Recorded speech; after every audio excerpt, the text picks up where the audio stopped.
Muito elegantes, né? Ah, tá aqui, eu tenho um CD, né? Elegância em primeiro lugar. Je vous donne une fourchette. Je vous donne une fourchette parce que chaque année, la proportion des cépages va être différente. Puisque en Champagne, nous sommes à la limite nord de la culture de la vigne. Et chaque année, la vendange est très différente. La qualité de la vendange est très différente. Esas porcentajes van a variar muito, porque están na parte norte de Reims y cada ano, por questões de clima e por adversidades diferentes, as condições são diferentes. Então, as porcentagens vão mudar dependendo da qualidade e do comportamento climático. Pratiquement monté à 45%. En 1994 fueron utilizados 45% dos vinos de reserva na Côte. Assemblés ensemble, le chardonnay et le pinot noir. Et le pinot noir. On a un vin qui est... on retrouve un petit peu désuni. D'un côté le chardonnay et de l'autre le pinot noir. Et surtout en bouche, vous allez voir que ce vin est intéressant mais manque d'équilibre. La primera mistura de Chardonnay y Pinot Meunier se sienten un poco los dos vinos, mas no se ensamblan, no se casan. Ainda falta un equilibrio, falta estructura.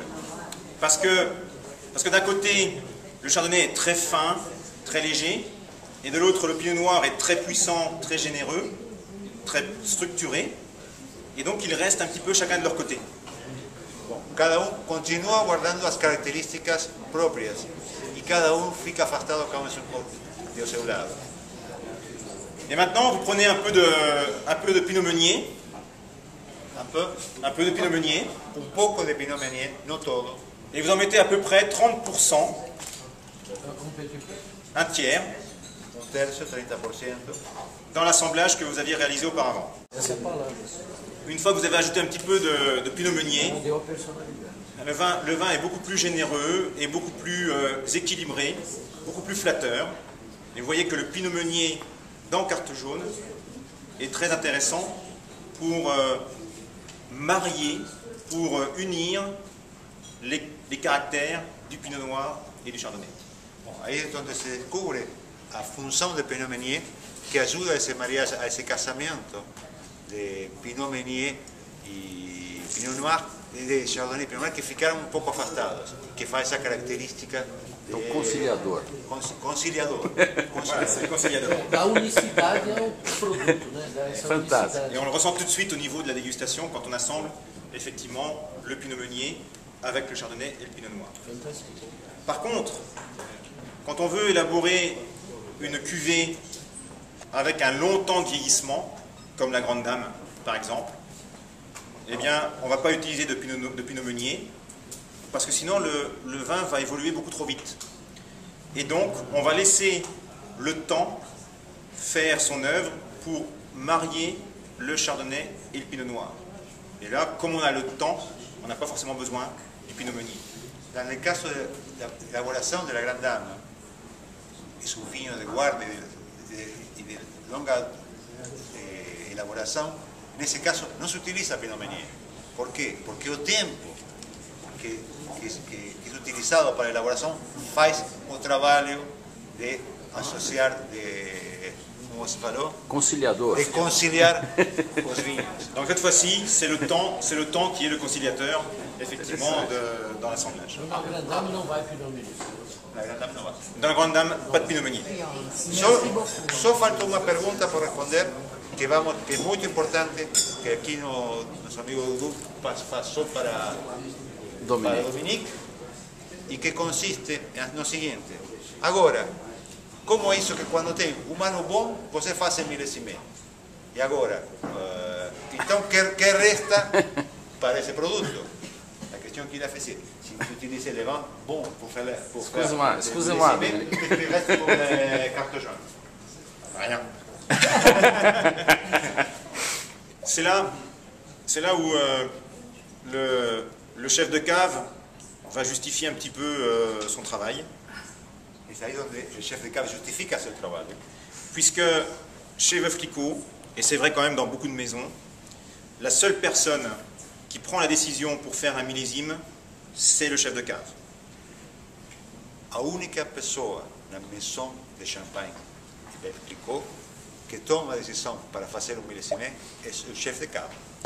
Et effectivement, la question essentielle est, quand on élabore une cuvée millésimée, on prend le meilleur, on prend la crème de la crème.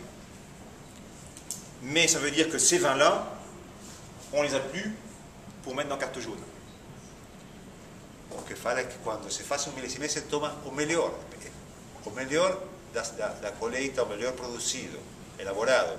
Mas quando se produz milésime, não vai ter para carte jaune.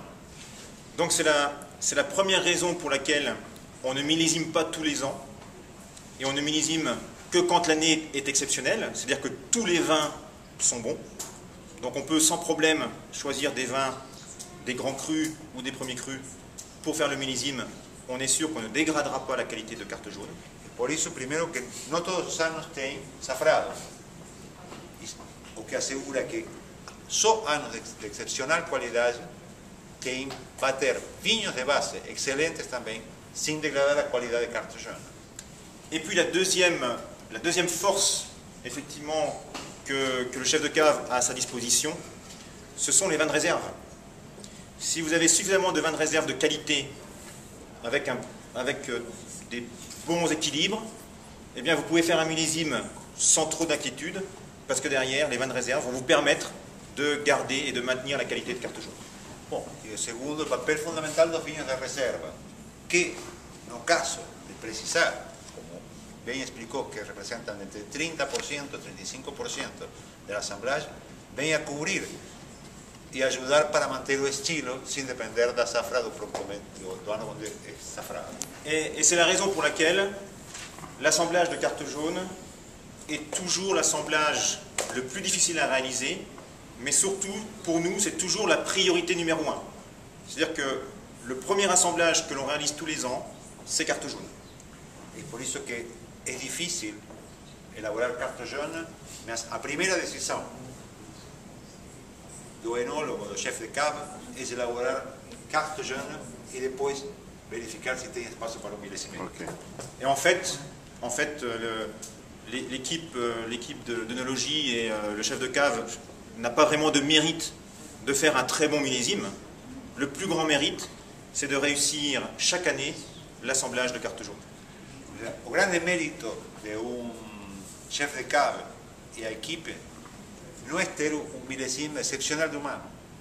O grande trabalho é manter o estilo, a qualidade de primeiríssima todos os anos de carte jaune. Santé, santé, Dominique. Au Brésil. Merci beaucoup. Et puis, merci beaucoup pour votre attention et pour avoir échangé et dégusté ces vins de base qui sont quand même des vins très difficiles à déguster. À votre santé.